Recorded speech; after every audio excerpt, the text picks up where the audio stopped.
السلام علیکم ورحمۃ اللہ وبرکاتہ۔ ناظرین، آج ہم نورانی قاعدے کا سبق نمبر 11 پڑھیں گے۔ آج کے سبق میں ہم مد کے بارے میں پڑھیں گے۔ حروف مدہ 3 ہوتے ہیں: الف، واو اور یا۔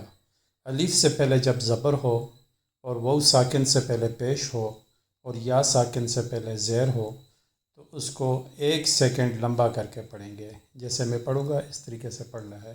اگر آپ روزانہ سبق میں شامل ہونا چاہتے ہیں تو الفلاح اسلامک ٹیچر چینل کو ضرور سبسکرائب کریں۔ تو آئیے شروع کرتے ہیں آج کا سبق۔ بسم اللہ الرحمن الرحیم۔ با، الف زبر با،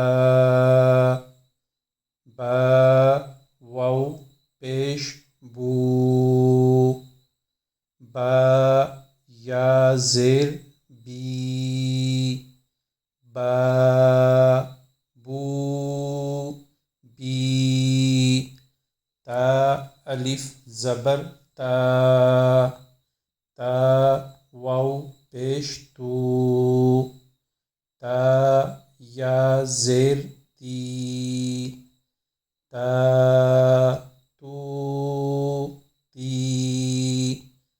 ثا، الف زبر ثا، ثا، واو پیش ثو، ثا، یا زیر ثی، ثا، ثو، ثی، حا، الف زبر حا، حا، واو پیش حو، حا، یا زیر حی،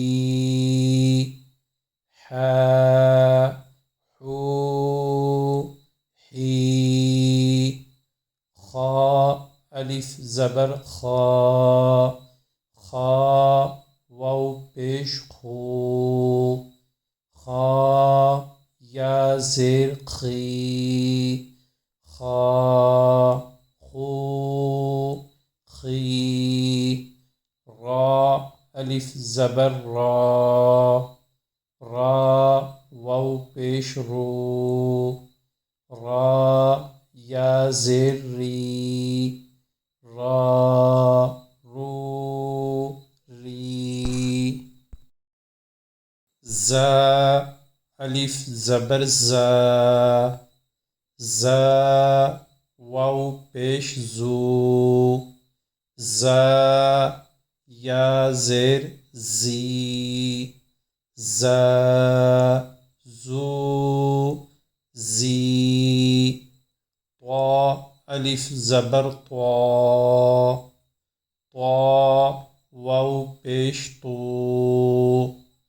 طا، یا زیر طی، طا، طو، طی، ضا، الف زبر ضا،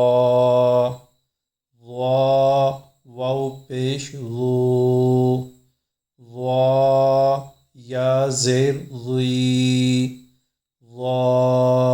ضا، ضو، ضی، فا، الف زبر فا، فا، واو پیش فو، فا، یا زیر فی، فا، فو، فی، ہا، الف زبر ہا، ہا، واو پیش ہو، ہا، یا زیر ہی، ہا، ہو، ہی، یا، الف زبر یا، یا، واو پیش یو، یا زیر یی، یا، یو، یی۔ ماشاءاللہ، اگر آپ نے یہاں تک سبق پڑھ لیا ہے تو ویڈیو کو لائک کریں، ویڈیو پر کمنٹ کریں اور ویڈیو کو زیادہ سے زیادہ شیئر کریں، اور الفلاح اسلامک ٹیچر چینل کو ضرور سبسکرائب کریں اور بیل آئیکن پر ضرور کلک کریں تاکہ ہماری نئی آنے والی ویڈیو آپ کو یوٹیوب پر آسانی سے نظر آ سکے اور آپ آسانی سے نئے آنے والے سبق میں شامل ہو سکیں۔ جزاک اللہ۔ آج کا سبق یہی تھا، کل انشاءاللہ نئے سبق کے ساتھ آپ کی خدمت میں دوبارہ حاضر ہوں گا۔ اللہ تعالیٰ سے دعا ہے کہ اللہ تعالیٰ ہم سب کو قرآن پاک کو صحیح معنوں میں سیکھنے، سمجھنے اور اس پر عمل کرنے کی توفیق عطا فرمائے۔ آمین۔